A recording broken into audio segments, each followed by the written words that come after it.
नमस्कार दोस्तों, आज है 8 अप्रैल 2026 और हम बताने जा रहे हैं आज की मायावती जी से जुड़ी 10 बड़ी खबरें। लेकिन आज की सबसे बड़ी खबर यह है कि प्रधानमंत्री नरेंद्र मोदी ने मायावती को लेकर बड़ी बात कह दी है। अब इसकी पूरी जानकारी क्या है आपको वीडियो के अंत में पता चलेगी, तो इसलिए वीडियो को पूरा देखें। और अगर आप चैनल पर नए हैं और हर रोज मायावती जी से जुड़ी खबरें सुनना चाहते हैं तो अभी चैनल को सब्सक्राइब कर लीजिए। तो अब शुरू करते हैं। पहली बड़ी खबर, 8 अप्रैल के आसपास बहुजन समाज पार्टी की रणनीतिक बैठकों की खबरें सामने आईं, जिनमें पार्टी के संगठन को फिर से मजबूत करने पर जोर दिया गया। बताया गया कि मायावती ने जिला स्तर तक कार्यकर्ताओं को सक्रिय करने के निर्देश दिए हैं।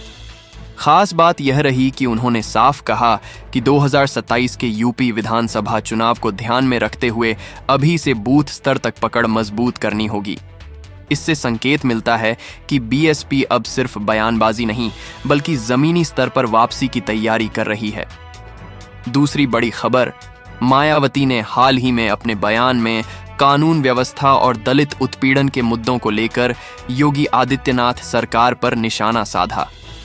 उन्होंने आरोप लगाया कि प्रदेश में कमजोर वर्गों के साथ अन्याय के मामले बढ़ रहे हैं और सरकार इस पर सख्त कार्रवाई नहीं कर रही।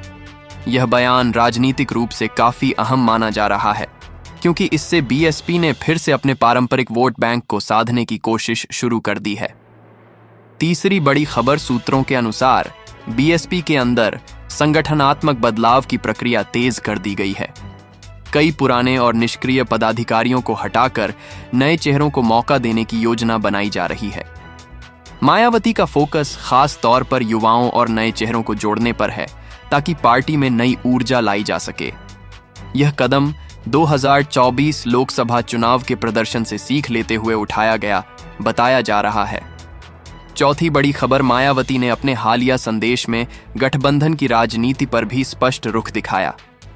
उन्होंने संकेत दिया कि बीएसपी फिलहाल किसी बड़े गठबंधन में शामिल होने की बजाय अकेले चुनाव लड़ने की रणनीति पर काम कर रही है।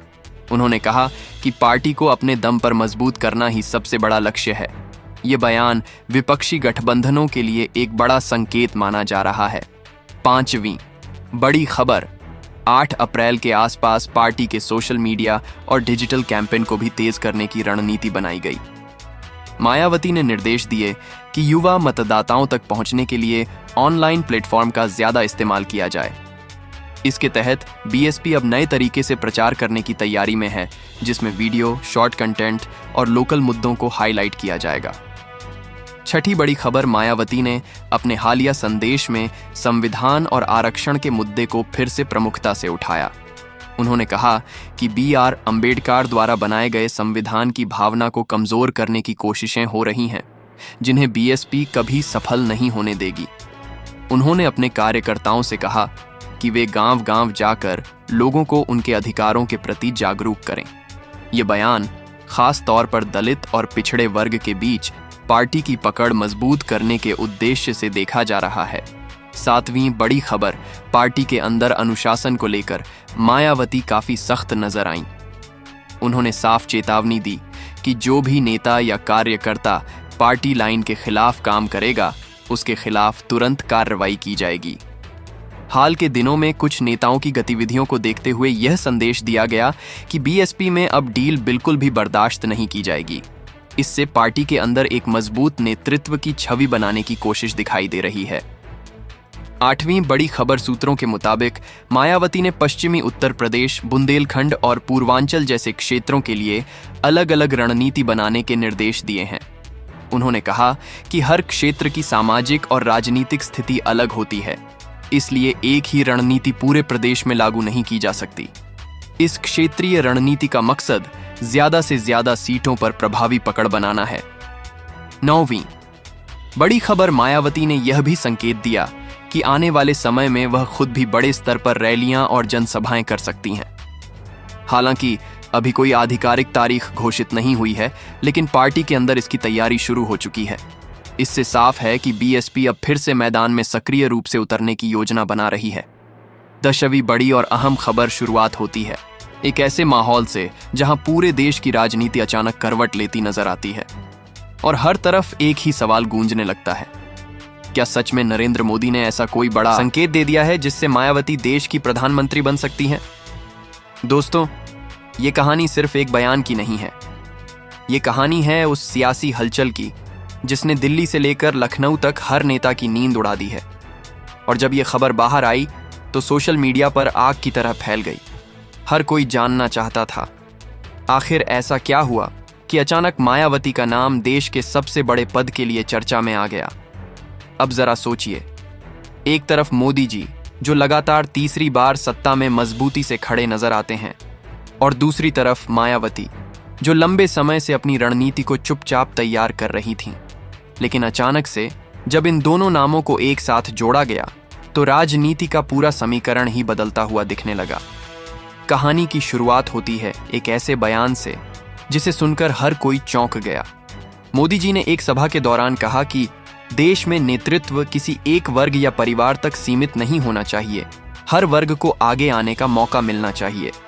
अब ये बयान सुनने में सामान्य लग सकता है, लेकिन राजनीति में हर शब्द के पीछे एक गहरी रणनीति छिपी होती है।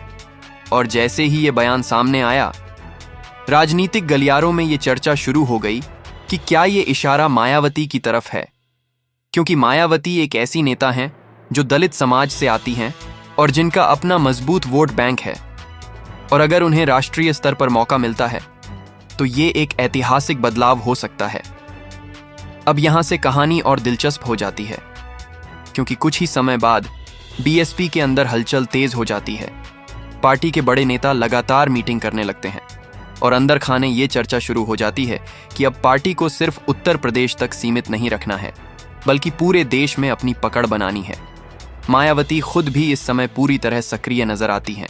उनके बयान, उनकी रणनीति और उनकी चुप्पी, सब कुछ एक बड़ा संदेश दे रहा होता है। वो सीधे कुछ नहीं कहती, लेकिन उनके हर कदम से ये साफ दिखने लगता है कि वो किसी बड़े मौके का इंतजार कर रही हैं।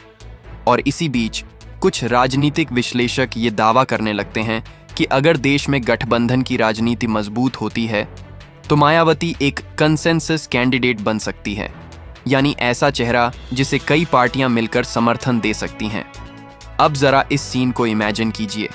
अगर देश में ऐसी स्थिति बनती है जहां कोई एक पार्टी स्पष्ट बहुमत में नहीं आती और सभी दल मिलकर एक ऐसा चेहरा ढूंढते हैं जो सभी को स्वीकार्य हो, तो मायावती उस दौड़ में सबसे आगे नजर आ सकती हैं, क्योंकि उनके पास अनुभव है।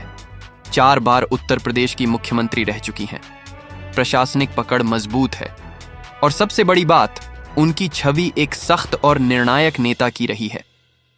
लेकिन कहानी यहीं खत्म नहीं होती।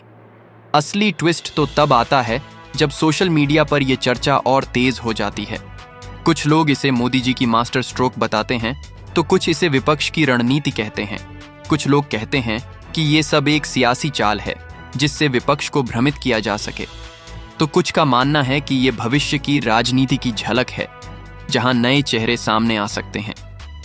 अब सवाल ये उठता है कि आखिर मोदी जी ऐसा क्यों कहेंगे? क्या इसके पीछे कोई बड़ी रणनीति है? क्या ये सिर्फ एक बयान था, या फिर इसके पीछे कोई गहरा संदेश छिपा है? अगर हम राजनीति को गहराई से समझें तो ये साफ दिखता है कि हर बड़ा नेता अपने अगले कदम के बारे में पहले से सोचकर चलता है, और मोदी जी तो खास तौर पर अपनी रणनीति के लिए जाने जाते हैं। तो क्या ये संभव है कि वो देश में एक ऐसा माहौल बनाना चाहते हों जहां नेतृत्व को लेकर नई सोच विकसित हो, या फिर ये सिर्फ एक राजनीतिक संदेश था जिसे अलग अलग तरीके से समझा जा रहा है? इधर मायावती भी पूरी तरह खामोश नहीं है। उनके हालिया बयानों में आत्मविश्वास साफ नजर आता है। वो बार बार कहती हैं कि बीएसपी किसी के पीछे चलने वाली पार्टी नहीं है, बल्कि खुद अपना रास्ता बनाती है। और यही बात उन्हें बाकी नेताओं से अलग बनाती है, क्योंकि वो हमेशा अपने फैसले खुद लेती हैं और किसी भी दबाव में आने से बचती हैं। अब जैसे जैसे 2027 और आगे के चुनाव करीब आते जा रहे हैं, ये चर्चा और तेज होती जा रही है। लोग ये जानना चाहते हैं कि क्या सच में भारत की राजनीति एक नए मोड़ पर पहुंचने वाली है? क्या आने वाले समय में हम एक ऐसा दौर देख सकते हैं जहां मायावती देश की प्रधानमंत्री बने, या फिर ये सिर्फ एक राजनीतिक हवा है जो कुछ समय बाद शांत हो जाएगी? लेकिन एक बात तो साफ है, इस पूरे घटनाक्रम ने राजनीति में एक नई बहस जरूर छेड़ दी है, और वो ये कि क्या भारत अब एक ऐसे नेतृत्व के लिए तैयार है जो पारंपरिक